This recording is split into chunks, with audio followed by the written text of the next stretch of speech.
Assalamualaikum warahmatullahi wabarakatuh. Nahmaduhu wa nusalli wa nusallim ala rasul karim, amma ba'du. Sahabat, kita dengarkan kisah kesedihan Sayyidina Umar radhiyallahu anhu ketika baginda Rasulullah SAW wafat.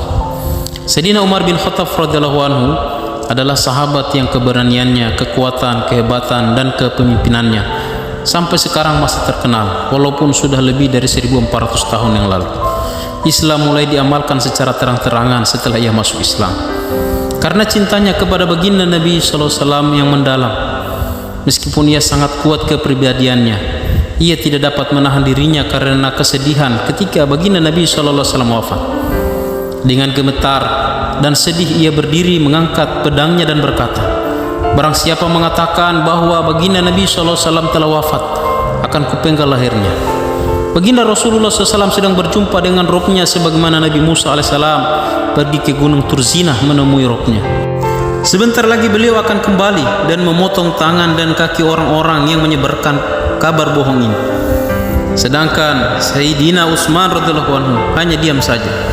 Hingga hari kedua tidak sepatah kata pun keluar dari lisannya. Ia berjalan ke sana kemari tanpa bisa bicara. Sayyidina Ali radhiyallahu anhu hanya duduk diam, tidak bergerak. Di antara mereka hanya seorang yang mampu bertahan, yaitu Sayyidina Abu Bakar As-Siddiq radhiyallahu taala anhu. Ia sangat tegar, laksana gunung. Padahal dalam kisah-kisah sebelumnya telah kita ketahui betapa cintanya ia kepada baginda Rasulullah SAW. Dengan tenang ia masuk ke dalam kamar baginda Nabi SAW dan mencium kening beliau sallallahu alaihi wasallam. Lalu keluar kamar dan berkata kepada Sayyidina Umar radhiyallahu anhu, "Duduklah." Kemudian ia berkhutbah, "Barang siapa menyembah baginda Muhammad sallallahu alaihi wasallam, ketahuilah bahwa baginda Muhammad sallallahu alaihi wasallam telah wafat. Dan barang siapa menyembah Allah Subhanahu wa taala, sungguh Allah itu hidup dan abadi." Lalu ia membaca ayat Al-Qur'an, Quran surat Al-Imran ayat 144. Rasulullah sallallahu alaihi wasallam itu tidak lain hanya seorang rasul.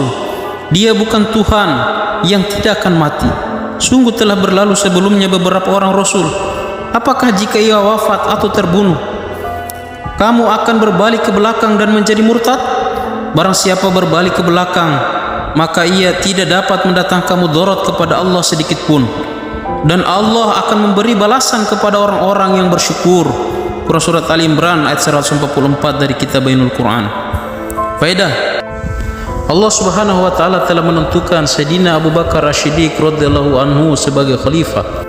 Sudah sepatutnya ia memiliki kemampuan seperti itu. Kehebatan, kesabaran Sayyidina Abu Bakar As-Siddiq radhiyallahu anhu tidak dimiliki orang lain. Ia memiliki pengetahuan tentang di mana baginda Nabi SAW harus dimakamkan dan harta warisan baginda Nabi SAW harus diberikan kepada siapa, dan lain-lain yang pengetahuan ini tidak diketahui oleh orang lain. Setelah baginda Nabi SAW wafat, timbul perselisihan tentang tempat pemakaman baginda Nabi SAW. Apakah di Mekah atau di Madinah atau di Baitul Maqdis?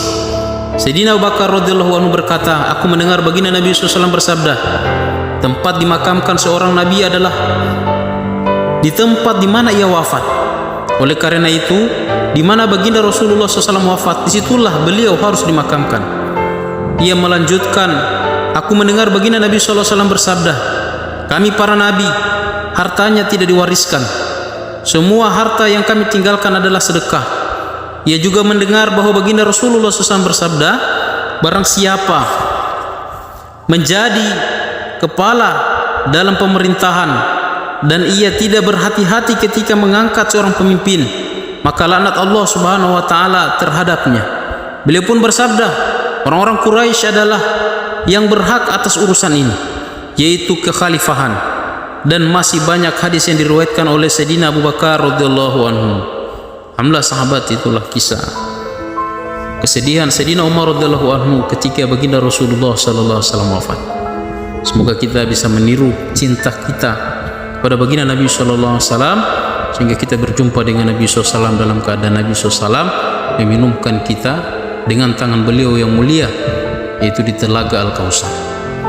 Semoga kita mendapat ridha Allah Subhanahu wa taala dan mendapatkan syafaat baginda Nabi SAW. Subhanallah bihamdi, subhanakallahumma bihamdika, asyhadu an la ilaha illa anta, astaghfiruka wa atubu ilaik.